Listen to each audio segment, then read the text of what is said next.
just after 10:05. I'm Charlie State. The U.S. Attorney General John Ashcroft has warned that tomorrow America and Americans face a high risk of terrorist attack.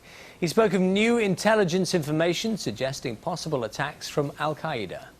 Information indicates that al-Qaeda cells have been established in several South Asian countries in order to conduct car bomb and other attacks on U.S. facilities. Here, Tony Blair has said that diplomatic efforts to stop Saddam Hussein have to be backed by force.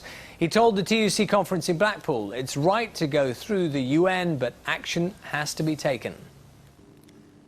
To allow Saddam to use the weapons he has, or to get the weapons he wants, would be an act of gross irresponsibility, and we should not and we must not countenance it.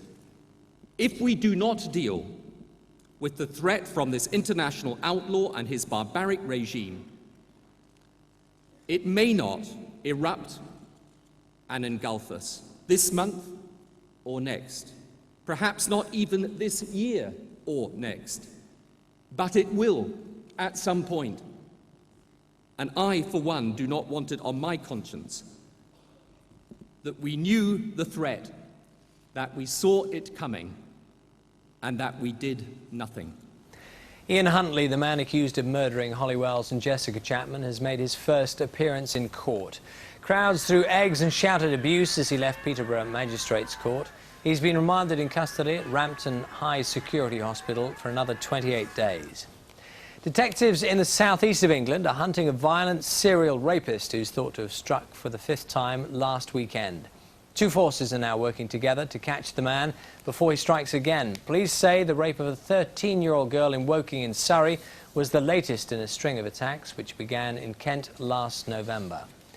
Emergency crews across southeastern France have begun a massive clean-up as widespread flooding caused by 4 days of torrential rain finally begins to subside.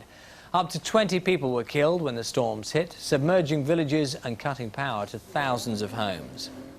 Doctors say Christopher Reeve, who was paralysed in a riding accident 7 years ago, can now move some of his fingers and toes.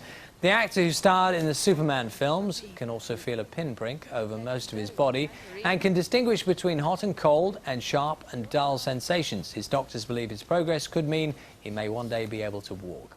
Quick look at tomorrow's weather. A dry day across most of the country, top temperature 21 degrees. More news tomorrow at 6.